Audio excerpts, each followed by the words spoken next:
कई बरसों पहले एक राजा था जिसके राज्य में एक अनोखा सेब का पेड़ था। वो सबसे अलग इसलिए था क्योंकि उस पर सोने के सेब लगते थे। राजा का एक वफादार माली हर रोज उन सेबों को गिनता था और राजा को बताता था। लेकिन अचानक एक दिन एक सेब चोरी हो गया। माली से ये वार्ता सुनकर राजा क्रोधित हो गया। चोर को हम जरूर सजा देंगे। उस रात माली ने अपने बड़े बेटे को सेब की रखवाली करने के लिए रखा, लेकिन बीच रात में ही वो सो गया। दूसरे दिन सुबह फिर से एक सेब कम था। आज मैं अपने दूसरे बेटे को सुरक्षा के लिए रखूंगा। ठीक है। रात हो गई और माली का दूसरा लड़का भी सो गया। अगले दिन फिर से एक सेब कम था। अब माली के तीसरे और सबसे छोटे बेटे ने पहरेदारी की जिम्मेदारी ली। रात हो गई और माली का तीसरा बेटा अपने काम में लग गया। आओ सेब चोरो, अब आके दिखाओ। कुछ देर बाद जब रात थोड़ी गहरी हुई, अचानक कुछ पत्तों की आवाज आने लगी। छोटे बेटे ने देखा कि एक सोने का पंछी सेब तोड़ रहा है। उसने बिना वक्त गवाए तुरंत निशाना लगाया और तीर चलाया, लेकिन उससे पंछी को कोई नुकसान नहीं हुआ। वो पंछी उड़ गया और उसकी पूंछ से एक सोने का पर गिरा। सोने का पर सुबह राजा के सामने पेश किया गया और सभी मंत्रियों को राज दरबार में बुलाया गया। सभी मंत्री उस सुनहरे पर को देखकर चकित हो गए। इस एक पंख से मेरा क्या होगा? मुझे तो पूरा पंछी चाहिए।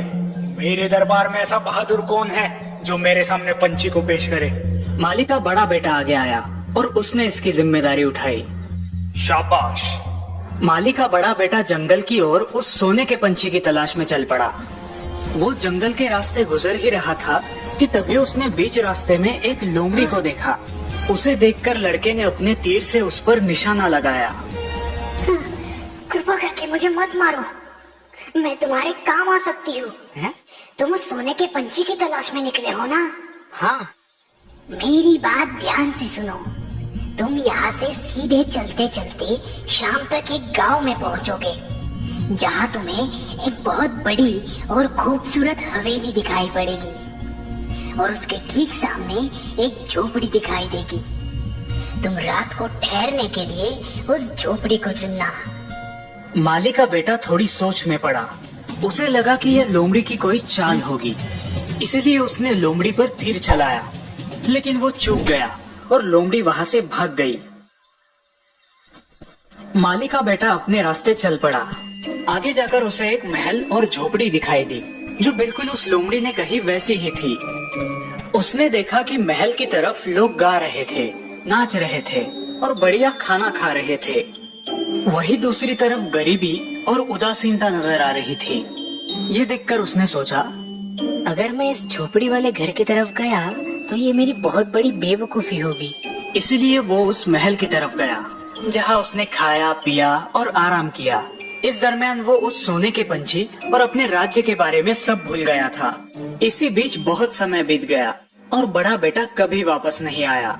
इसीलिए दूसरा बेटा कार्य के लिए चल पड़ा। उसका भी यही अंजाम हुआ। उसे लोमड़ी मिली। लोमड़ी ने उसे भी वही सलाह दी, लेकिन वो जब गांव पहुंचा तब उसे उसके भाई ने महल की तरफ बुलाया और वो भी अपने भाई की तरह पंछी और राज्य को भूल गया। समय बीतता गया। अब सबसे छोटा बेटा भी सोने के पंछी की तलाश में निकल पड़ा। मुझे जाने दो पिताजी। लेकिन माली अपने दो बेटों की तरह अब इस बेटे को भी नहीं खोना चाहता था। पिताजी, मैं वापस लौटूंगा, मेरा यकीन कीजिए, मुझे जाने दीजिए। ठीक है, लेकिन अपना ख्याल रखना। माली का छोटा बेटा जंगल की तरफ चल पड़ा।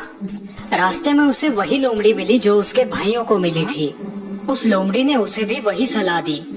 अगर तुम अपने मंजिल तक पहुंचना चाहते हो तो झोपड़ी में जाओ। अपनी सलाह के लिए शुक्रिया दोस्त। मेरी पूंछ पर बैठो, तुम जल्दी पहुंच जाओगे। जल्द ही वो गांव पहुँचे। छोटे बेटे ने उस झोपड़ी में ही रात बिताई। जब सुबह हुई तो वो लोमड़ी वापस आई। अब उसने और एक सलाह दी। अब सीधे आगे बढ़ना, तुम्हें एक किला दिखाई देगा जहाँ बहुत सारे सैनिक गहरी नींद में सोए रहेंगे। उनकी तरफ ध्यान बिल्कुल मत देना। किले के अंदर जाना, वहां तुम्हें एक कमरा दिखाई देगा जहां सोने का पंछी एक लकड़ी के पिंजरे में बंद होगा। उसके ठीक सामने एक सोने का पिंजरा भी होगा, पर तुम उस पिंजरे को बदलने की कोशिश मत करना वरना पछताओगे। लोमड़ी ने फिर एक बार अपनी पूंछ फैलाई और नौजवान लड़का उस पर सवार हो गया। दोनों किले के पास पहुंच गए। लड़का किले के अंदर गया जहां उसे लोमड़ी ने कहा हुआ कमरा दिखाई दिया और वो सोने का पंछी भी। इस खूबसूरत पंछी को ऐसे लकड़ी के पिंजरे में रखना अच्छी बात नहीं है। जैसे ही लड़के ने पिंजरे को बदलने के लिए दरवाजा खोला, पंछी चीखने लगा और उसकी आवाज से सैनिकों की नींद खुल गई। उस लड़के को कैदी बनाया गया। दूसरे दिन सुबह उसे दरबार में पेश किया गया। वहां उसे मौत की सजा सुनाई गई। मेरे सरकार, कृपा करके मुझ पे दया कीजिए। मैं तुम्हें एक ही शर्त पर छोड़ूंगा। जाओ, मेरे लिए वो सोने का घोड़ा ले आओ जो तूफान जैसे तेज दौड़ता है। तभी मैं तुम्हारी सजा माफ करूंगा और वो सोने का पंछी भी दे दूंगा। उसने फिर से अपना सफर शुरू किया। तब रास्ते में उसे अपनी दोस्त लोमड़ी मिली। तुमने देखा ना क्या हुआ मेरी सलाह ना मानने का नतीजा। तुम एक अच्छे लड़के हो, इसलिए उस सोने के घोड़े को ढूंढने में मैं तुम्हारी मदद करूंगी। तुम सीधे जाना, फिर तुम्हें एक किला नजर आएगा जहाँ वो घोड़ा अपने टेंट में खड़ा होगा। उसकी देखरेख करने वाला गहरी नींद में सो रहा होगा। घोड़े को चुपचाप वहाँ से छुड़ा लेना, पर उस पर पुराने चमड़े का सैडल डालना मत भूलना और उसके पास ही बड़ा सोने का सैडल बिल्कुल मत लेना। सब कुछ सही जा रहा था। घोड़े को देखकर लड़का बोला, मैं इसको सोने का सैडल दूंगा, इसका हक बनता है। जैसे ही लड़के ने सोने के सैडल को हाथ लगाया, उसकी देखरेख करने वाला जाग गया। रक्षक दौड़ के आए और उसे गिरफ्तार कर लिया। अगले दिन फिर उसे मौत की सजा सुनाई गई और उसने फिर दया की भीख मांगी। तुम खूबसूरत राजकुमारी को मेरे सामने ले आए तो मैं तुम्हारी जान बख्श दूंगा। फिर तुम वो पंछी और घोड़ा अपने पास रख सकते हो। लड़का फिर अपनी राह चल पड़ा और उसे फिर लोमड़ी मिली। अगर तुमने मेरी बात मानी होती तो तुम्हारे पास पंछी के साथ साथ घोड़ा भी होता। मैं तुम्हारी फिर से मदद करूंगी। यहाँ से आगे जाकर तुम किले में पहुंच जाओगे। वहाँ तुम्हें राजकुमारी मिलेगी, उसके हाथ को थाम लेना। मध्य रात्रि को राजकुमारी नहाने जाती है, तब वो तुम्हें रास्ता बताएगी। पर ध्यान रहे, तुम उसे माँ बाप के पास विदाई देने मत जाने देना। लोमड़ी और लड़का किले के पास पहुंच गए। लोमड़ी ने जैसे कहा था, लड़के ने ठीक वैसे ही किया। मध्य रात्रि को वो राजकुमारी के साथ निकला, लेकिन निकलते निकलते राजकुमारी ने रोते हुए कहा कि उसे अपने पिताजी से मिलना है।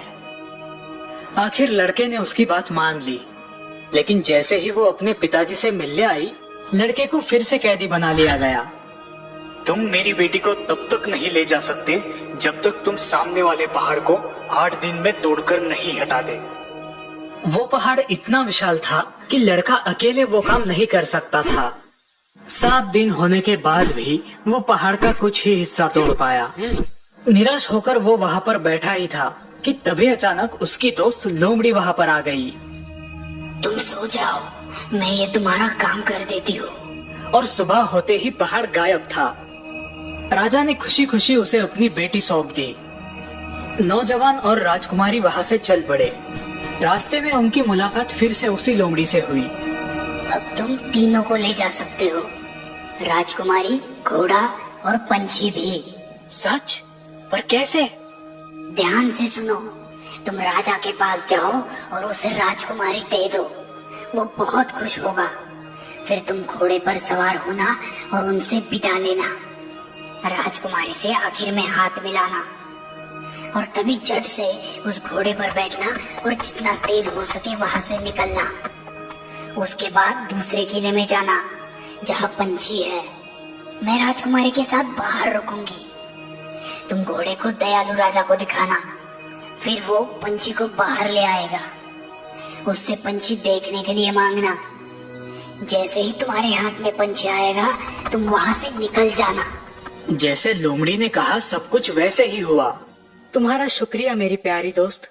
तुम्हारे बिना मैं कुछ नहीं कर पाता। बोलो, मैं तुम्हारे लिए क्या कर सकता हूँ? ऐसी बात है तो मुझे खत्म कर दो। क्या? मैं ऐसा नहीं कर सकता। तुम मेरी दोस्त हो। ठीक है, जैसी तुम्हारी मर्जी, लेकिन मैं तुम्हें एक सलाह देती हूँ। 2 बातों को हमेशा याद रखना। वापस लौटते वक्त किसी की भी मदद मत करना और फिरौती मत देना। और याद रहे, नदी के किनारे बिल्कुल मत बैठना। वो राजकुमारी के साथ सवारी करते हुए उस गांव में पहुंचा जहां उसके दोनों भाई थे। वहां 2 आदमियों को फांसी हो रही थी। उसने देखा कि वो 2 आदमी उसके भाई थे जो अब चोर बन चुके थे। रुको, मेरे सारे पैसे ले लो, पर मेरे भाइयों को छोड़ दो। अपने भाइयों को छुड़ाने के बाद वो सभी जंगल से जा रहे थे। तभी दोनों भाइयों ने नदी के किनारे बैठकर कुछ खाने की सोची। इसी दौरान छोटा भाई लोमड़ी की सलाह भूल गया और इससे पहले वो कुछ सोचता, उसके दोनों भाइयों ने उसे नदी में ढकेल दिया। फिर राजकुमारी, घोड़ा और उस सोने के पंछी के साथ वो अपने राज्य के राजा के पास पहुंच गए। महाराज की जय हो। महाराज, हम सोने के पंछी को ले आए हैं। हमने हमारी मेहनत से उसे जीता है। फिर शाही जश्न की तैयारी की गई, लेकिन इस बार घोड़े ने कुछ नहीं खाया, पंछी ने गाना नहीं गाया और राजकुमारी तो रोते ही जा रही थी। छोटा बेटा नदी में गिर गया था, लेकिन किस्मत से नदी सूखी थी। लेकिन नदी का किनारा इतना सीधा था कि वो ऊपर नहीं चढ़ पा रहा था। तभी उसकी दोस्त लोमड़ी फिर से वहां पर आ गई। अगर तुमने मेरी बात याद रखी होती तो आज ये हालत नहीं होती। फिर भी तुम मेरे दोस्त हो, मैं तुम्हें यहाँ नहीं छोड़ सकती, इसलिए मेरी पूंछ जल्दी से कस के पकड़ो। तुम्हारे भाइयों ने तुम्हारे लिए पहरेदार रखे हैं, वो तुम्हें देखते ही मार देंगे। फिर लड़के ने एक गरीब आदमी का वेश धारण किया और राजा के दरबार में पहुंच गया। जैसे ही घोड़े ने उसको देखा, उसने खाना शुरू किया, पंछी ने गाना शुरू किया और राजकुमारी तो बहुत खुश हो गई। फिर वो राजा के पास गया और राजा को पूरी हकीकत बता दी। उसके दोनों भाइयों को सजा सुनाई गई। छोटे बेटे को राजकुमारी वापस मिल गई। जब राजा का देहांत हुआ, तब माली के छोटे बेटे को राज्य का राजा बनाया गया। कुछ दिन गुजरने के बाद वे दोनों फिर से जंगल की तरफ गए। वहाँ लड़के को उसकी पुरानी दोस्त लोमड़ी मिली। उसने फिर उसे गुजारिश की कि वो उसे खत्म कर दे। मेरे प्यारे दोस्त, मुझ पर कृपा करो और मुझे खत्म करो, मुझे मुक्ति दिला दो। छोटे बेटे ने दुखी मन से हाँ कर दी। जैसे ही लोमड़ी की मौत हुई, वो एक आदमी में बदल गई। वो आदमी और कोई नहीं बल्कि राजकुमारी का भाई था, जो पिछले कई सालों से गुम था।